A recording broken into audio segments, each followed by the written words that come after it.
Good afternoon class. कल हम लोगों ने मॉडल्स ऑफ टीचिंग पढ़ा था, ठीक है, जिसके अंतर्गत जो हम लोगों ने उसके कुछ तत्व पढ़े थे, एलिमेंट्स पढ़े थे टीचिंग मॉडल्स के। एक बार हम लोग और फिर उसको रिवाइज कर लेते हैं, जिसमें कि पहला एलिमेंट हम लोगों ने पढ़ा था फोकस या लक्ष्य। दूसरा एलिमेंट था सिंटेक्स, जिसे हिंदी में संरचना कहते हैं। तीसरा आपका था सोशल सिस्टम यानी सामाजिक प्रणाली। चौथा आपका प्रतिक्रिया सिद्धांत यानी प्रिंसिपल ऑफ रिएक्शन। पांचवा आपका था सहायक प्रणाली, सपोर्ट सिस्टम। और सिक्स्थ था आपका उपयोग यानी कि एप्लीकेशन। ठीक है, मॉडल्स ऑफ टीचिंग में हम लोगों ने डिफरेंट डिफरेंट टीचिंग मॉडल्स के टाइप देखे हैं, जिसमें कि फिलोसफिकल मॉडल्स ऑफ टीचिंग हम लोगों ने कल उसकी चर्चा की थी, फिर साइकोलॉजिकल मॉडल ऑफ टीचिंग, फिर मॉडल्स ऑफ टीचिंग। तो इसी को जारी रखते हुए आज हम लोग एक टीचिंग मॉडल पढ़ेंगे जिसका नाम है कंसेप्ट अटेनमेंट टीचिंग मॉडल, यानी प्रत्यय संप्राप्ति शिक्षण प्रतिमान। इसके बारे में आप लोगों को किसी को कुछ पता है? कंसेप्ट अटेनमेंट टीचिंग मॉडल है क्या?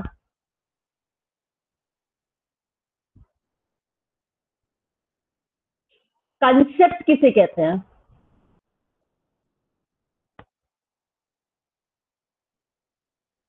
कोई बताएगा? शिवांगी? मैम शिवांगी? रिपीट कर दीजिए। हाँ, रिपीट कर दीजिए।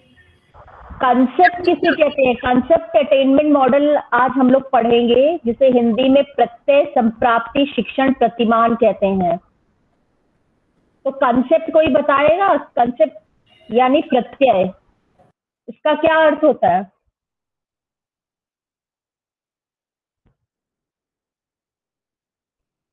कंसेप्ट किसे कहते हैं?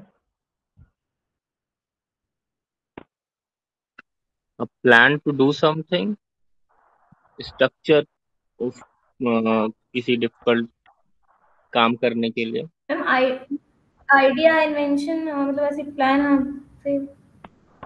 कंसेप्ट यानी आपका अवधारणा। जैसे कोई भी किसी चीज के बारे में हम लोग एक सोच नहीं बना लेते हैं। जैसे छोटा बच्चा है, ठीक है, उसमें अगर दिवाली में हम लोग जनरली क्या करते हैं, अपने घरों को बाहर झालरों से सजाते हैं कि नहीं सजाते हैं, है ना? पूरा डेकोरेशन करते हैं, घर में दिए जलाते हैं। आपका घर अगर देखेंगे तो वो पूरा जो है लाइटिंग होती है सारे घर की, ठीक है।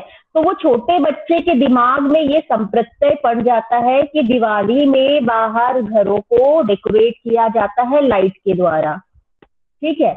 अब मान लो दिवाली बीत गई, वो कहीं ऐसी रास्ते में जा रहा है, किसी दुकान में अगर लाइट लगी हो तो वो क्या चिल्लाता है? छोटा बच्चा दिवाली है। हाँ मम्मी देखो यहाँ पे दिवाली आ है ना? तो इसका मतलब उसने एक अवधारणा बना ली है, एक उसके दिमाग में एक कंसेप्ट बन गया है कि जहाँ पे बाहर लाइट सजी होती है घर बाहर, तो यानी वो दिवाली है, ठीक है। तो वो एक अवधारणा बन गई, ठीक। तो जो आपका प्रत्यय संप्राप्ति जो शिक्षण प्रतिमान है, उसको सबसे पहले 1956 में जेरोम ब्रूनर, जैकलिन गुडनाउ और जॉर्ज ए ऑस्टिन ने दिया था। कब दिया था? 1956 में जेरोम ब्रूनर, जैकलिन जे गुडनाउ और जॉर्ज ए ऑस्टिन ने दिया था। तो इन्होंने जब ये अध्ययन किया तो इन लोगों ने ये पाया कि हर इंसान के अंदर एक चिंतन यानी आपकी थिंकिंग एबिलिटी, सोचने की क्षमता होती है, जिसके द्वारा वह अपने चारों ओर के वातावरण की क्लिष्टताओं को समझकर उसके विभिन्न तत्वों का वर्गीकरण करके तुलनात्मक अध्ययन करता है। चाहे कोई भी हो, बच्चा हो, बड़े हो, तो उनके अंदर एक चिंतन की क्षमता होती है, जिससे कि वो अपने चारों तरफ जो भी आपके वातावरण है, उसके जितने भी अलग अलग तत्व हैं, उसको एक जगह क्लासिफाई करके फिर उसका कंपैरेटिव स्टडी करने की कोशिश करते हैं। जैसे मान लो आप लोगों के सामने मैं कुछ उदाहरण दे रही हूँ, बड़े ध्यान से सुनिएगा। घोड़ा, चीता, खरगोश, शेर, गाय, आपकी लोमड़ी, फिर आपका जिराफ, डियर, हाथी। ठीक है, तो अगर आप इन जानवरों को अगर आप देखेंगे और शिक्षक आपको कहेगा कि आप आपस में चर्चा कीजिए कि इन जानवरों में क्या सिमिलैरिटीज है और क्या डिसिमिलैरिटीज है, हाँ, और उसका ग्रुप उसका बनाइए। तो आप लोग क्या करेंगे? ग्रुप बना लेंगे उन जानवरों का? Yes ma'am. हाँ, जैसे आपका इसमें जैसे ग्रुप बना लिया, एक घोड़ा है, घोड़ा पाला जाता है, गाय पाली जाती है। मैम हर्बीवोर्स और कार्निवोर्स का बना लेंगे। बिल्कुल सही। तो यानी कि हालांकि ये जानवर शक्ल में अलग है, उनका सारी क्वालिटीज अलग है, पर अगर हम लोग उनके खान पान के बारे में अगर हम लोग देखें तो हम लोगों ने दो ग्रुप बना लिए है। उस ग्रुप में एक तरफ हम लोगों ने हर्बीवोरस एनिमल रखा है, दूसरी तरफ हम लोगों ने रखा है कार्निवोरस एनिमल। ठीक है, तो कंसेप्ट क्या होता है? Concept means grouping the object और incident on the basis of some common qualities in spite of some differences in them. अब आप लोगों ने इन सारे सभी जानवर एक जैसे थे? No ma'am. है ना, सब दिखने में अलग थे, सबकी क्वालिटीज अलग थी, पर हम लोगों ने क्या बनाया कि उनकी कॉमन क्वालिटीज को लेकर उनको दो भाग में डिवाइड कर दिया। ठीक है, एक तरफ हम लोगों ने कार्निवोरस एनिमल रख दिए, एक तरफ हम लोगों ने हर्बीवोरस एनिमल रख दिए। तो उसी प्रकार जैसे शिक्षक जब भी कक्षा में आता है पढ़ाने के लिए, तो वो इन सभी जानवरों का चित्र लेकर आएगा। ठीक है, और सभी विद्यार्थियों को वो चित्र दिखाएगा। फिर ब्लैक बोर्ड में एक तरफ यस लिखेगा, एक तरफ नो लिखेगा। ठीक है, इसमें जो भी आपका उत्तर होता है वो हाँ या ना के माध्यम में होता है, शिक्षक नहीं बताएगा।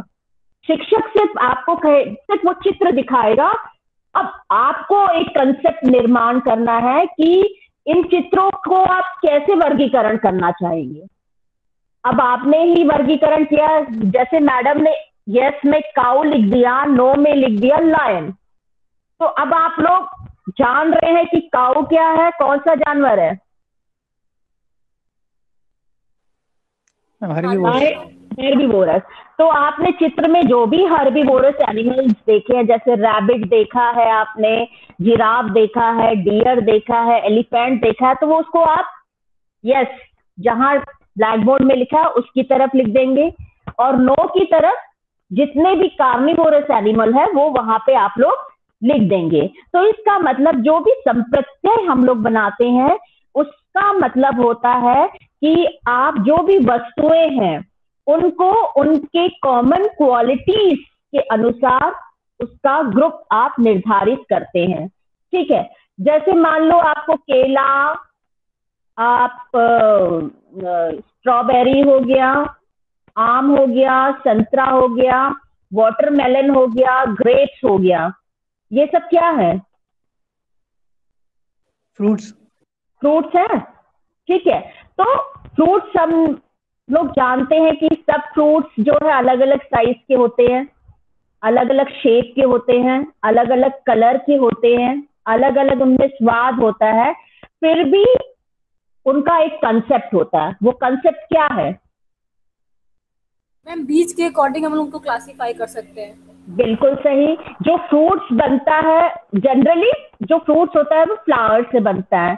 और क्या होता है फ्रूट का, और क्या खास बात है उसकी, क्या कैरेक्टरिस्टिक्स है? मीठा होता है,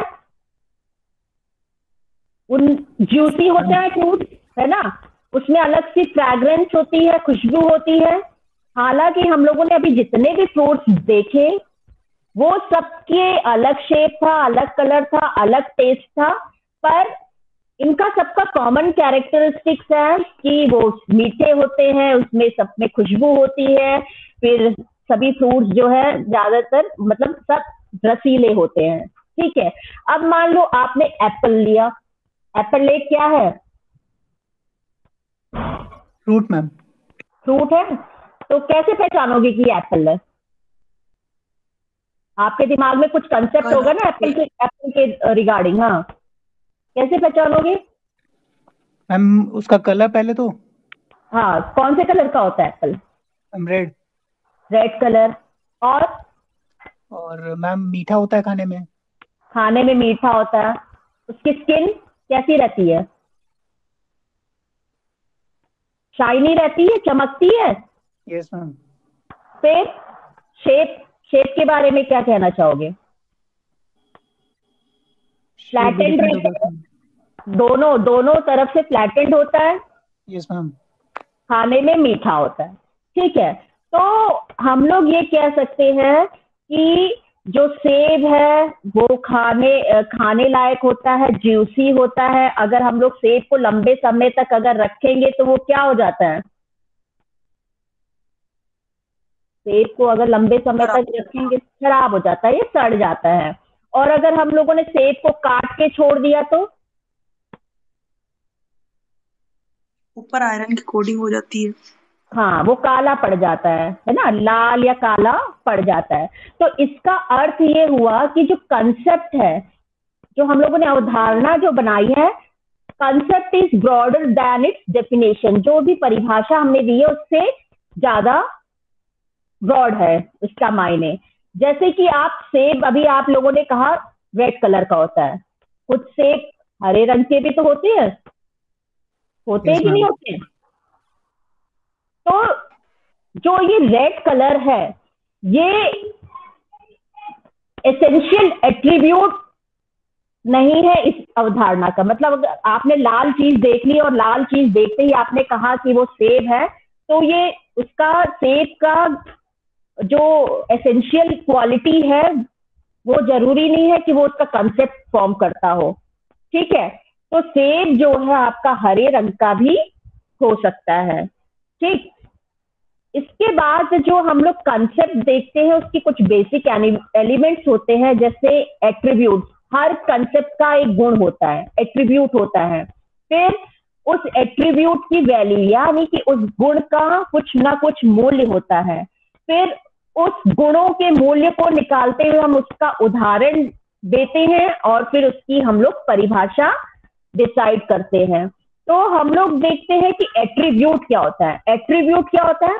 for a specific concept we have to consider specific attribute, यानी कि किसी विशेष अवधारणा के लिए या संप्रत्यय के लिए हमें एक विशेष क्वालिटी या गुण हम लोगों को देखना है। जैसे अभी हम लोगों ने सेब के बारे में पढ़ा, वो लाल रंग का होता है। ठीक है, हम लोगों ने एक क्वालिटी तो ये पढ़ी, पर जरूरी नहीं है कि सेब लाल ही रंग का हो, हरे रंग का भी हो सकता है।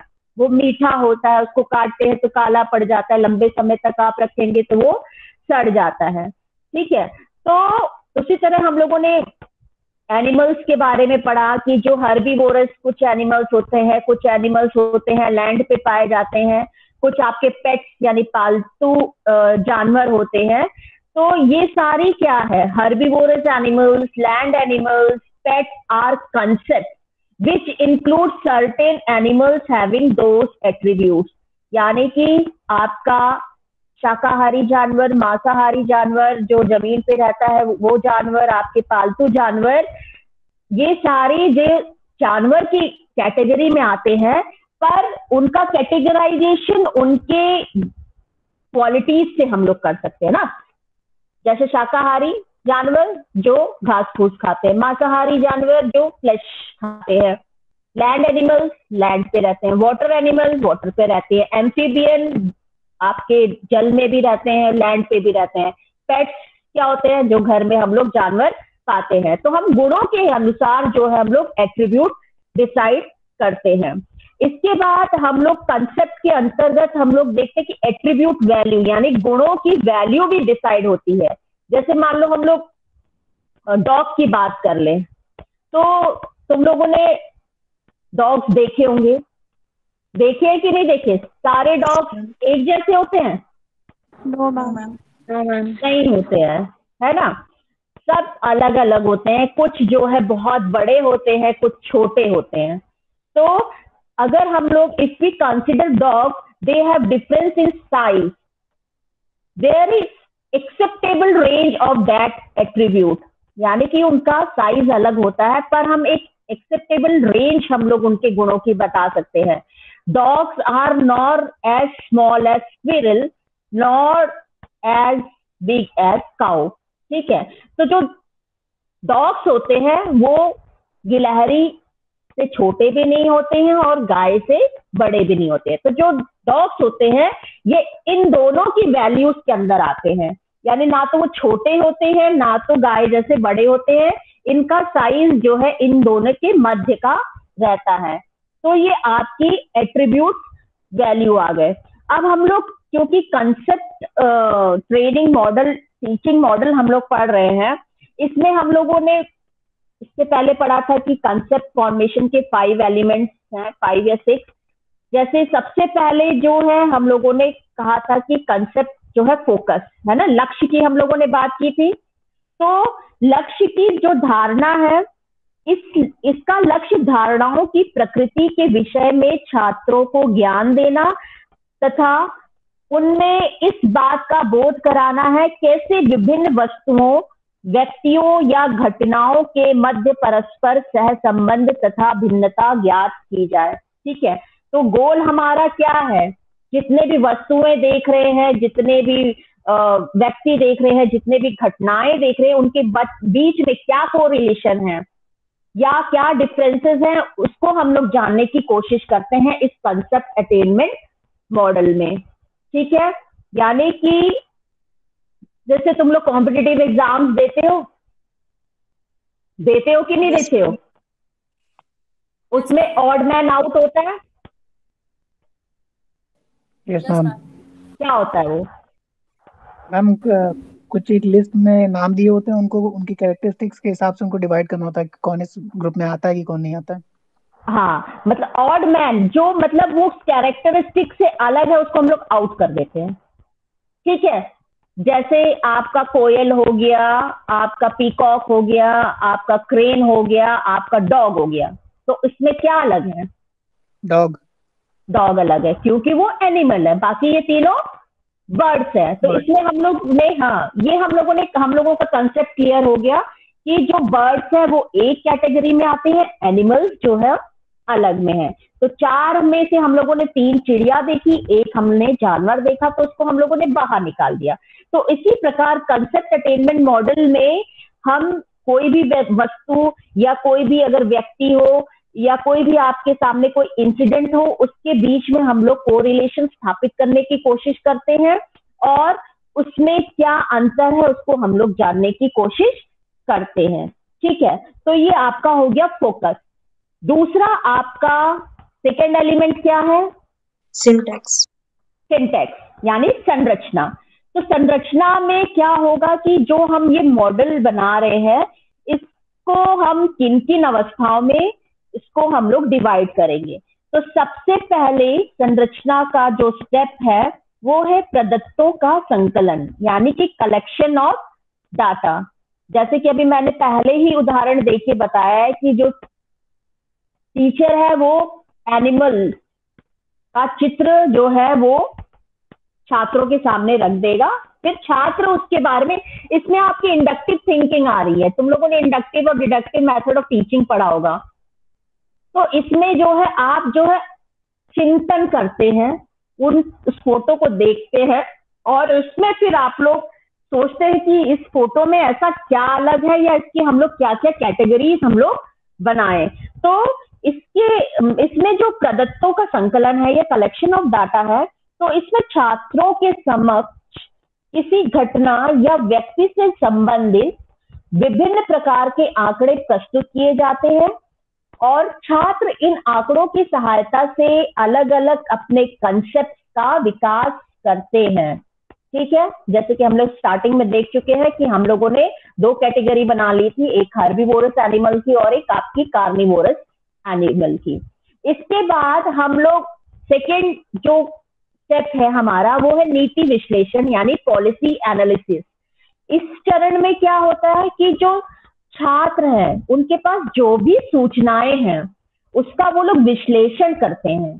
तो ये जो विश्लेषण से संश्लेषण या हम लोग इसमें सामान्य से विशिष्ट की ओर जो हमारा मैक्सिमम ऑफ टीचिंग है उसको हम लोग फॉलो करते हैं। ठीक है, आपने चित्र देखा, फिर आपने जो है उसको जनरलाइज किया, उसका एनालिसिस करा कि हमें इन जानवरों की कौन कौन सी कैटेगरीज हम लोग इसमें बना सकते हैं। ठीक है, इसके बाद तीसरा है प्रेजेंटेशन यानी कि प्रस्तुतिकरण। इसमें क्या होता है, इस स्टेप्स में जो छात्र होते हैं वो अपनी एज और अपने एक्सपीरियंसेस के आधार पर अलग अलग कंसेप्ट और अलग अलग गुणों का वो विश्लेषण करते हैं और इस विश्लेषण को एक रिपोर्ट के आधार में ये लोग लिखते हैं। ठीक है, इसके बाद चौथा स्टेप है आपका प्रैक्टिस। प्रैक्टिस यानी अभ्यास।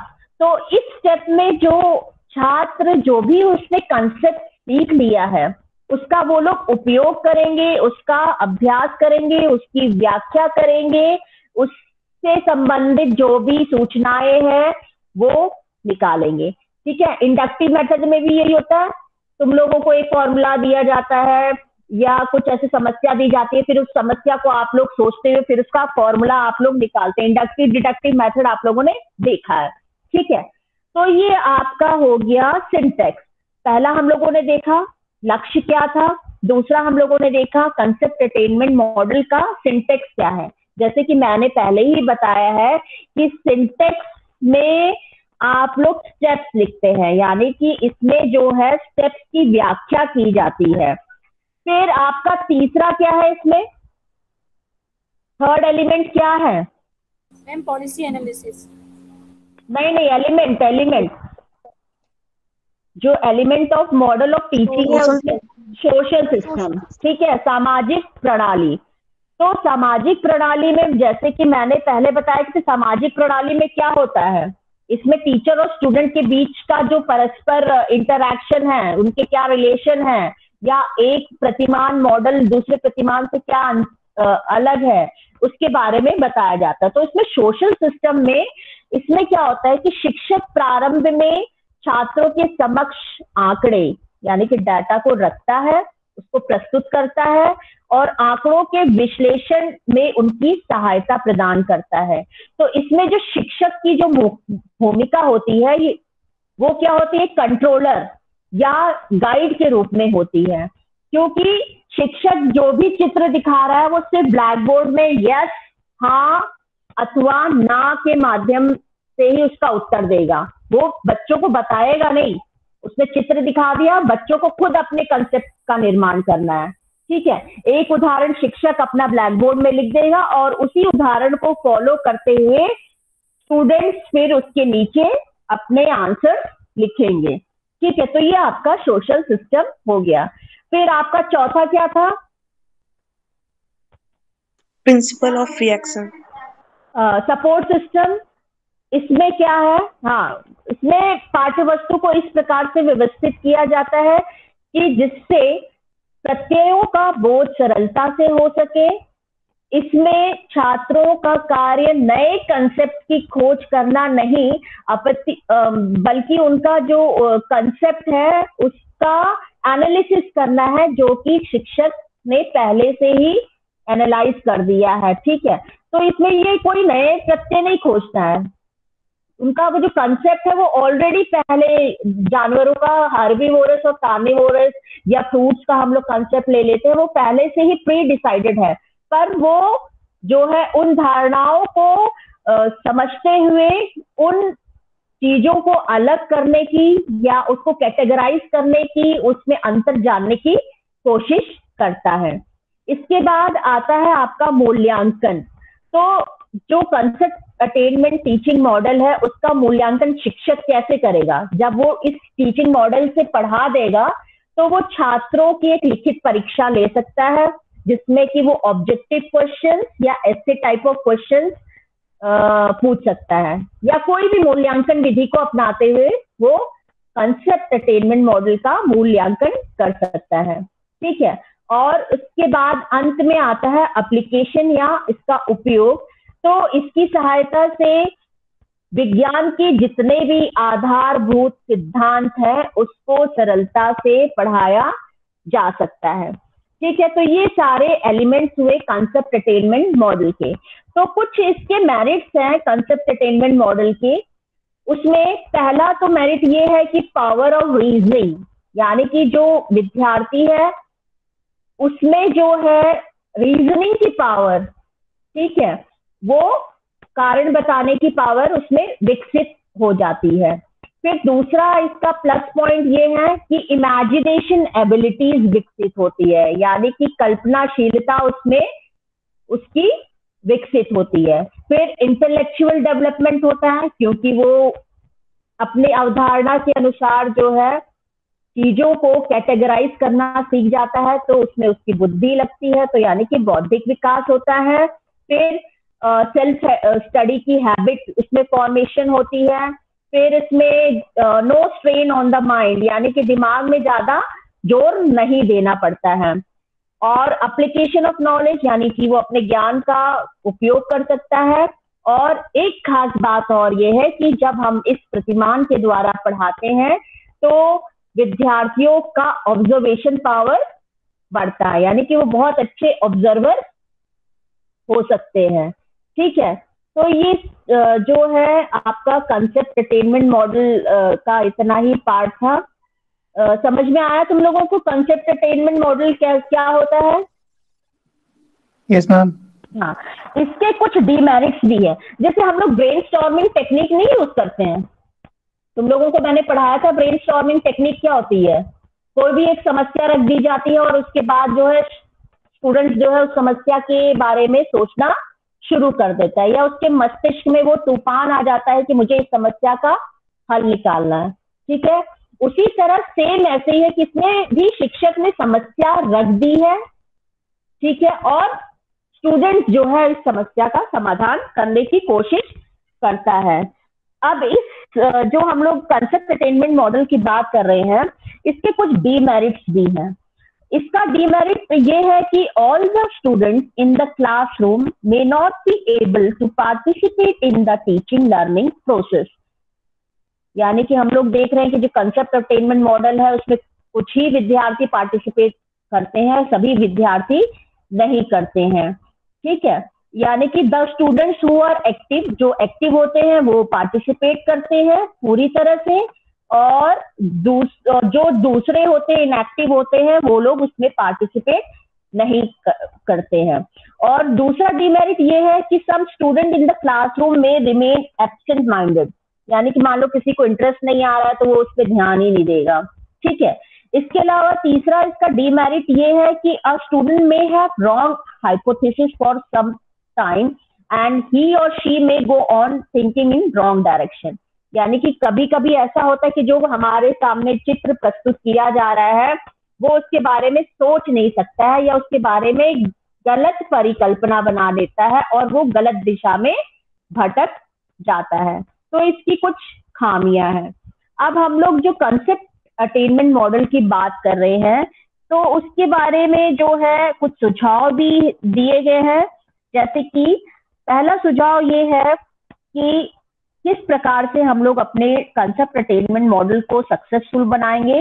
इसके लिए teaching should be carried on in small group so that more students may find opportunities to participate in learning process।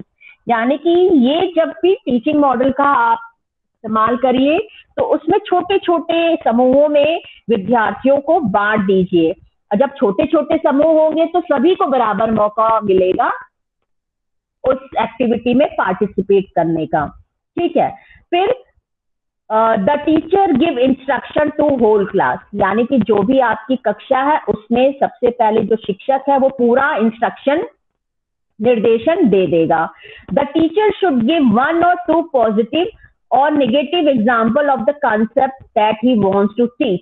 तो जो शिक्षक है वो सबसे पहले आके उसके या तो पॉजिटिव या तो कुछ नेगेटिव एग्जाम्पल्स बता देगा, जो वो परिकल्पना या जो अवधारणा या जो संप्रत्यय का वो निर्माण करना चाहता है या जो पढ़ाना चाहता है। Students of each group should be encouraged to take active part. Their positive and negative examples should be recorded. यानी कि जो विद्यार्थी हैं, जो छोटे छोटे ग्रुप्स में जिन लोगों को बांट दिया गया है, उनको हमें प्रोत्साहित सभी विद्यार्थियों को करना चाहिए कि इस विधि से वो लोग पढ़े, और उनके जो भी पॉजिटिव और नेगेटिव एग्जाम्पल्स है वो शिक्षक ब्लैक बोर्ड पे लिखता जाए, ठीक है, उसको रिकॉर्ड करता जाए। फिर at the end all the students may sit together and then generalise and conclusion should be drawn. अंत में क्या होना चाहिए, सभी विद्यार्थियों को, सभी शिक्षक जो है, सब लोग इकट्ठा होके बैठेंगे और उसके बाद में उसका जनरलाइजेशन करेंगे, जो कंसेप्ट बना है उसका जनरलाइजेशन करेंगे, या जो नया फॉर्मूला मिल रहा है उसको वो लोग सीखेंगे, या नया प्रिंसिपल जो प्रतिपादित किया गया है उसके बारे में वो जानेंगे और उसके बाद उसका निष्कर्ष निकालेंगे। ठीक, समझ में आ गया?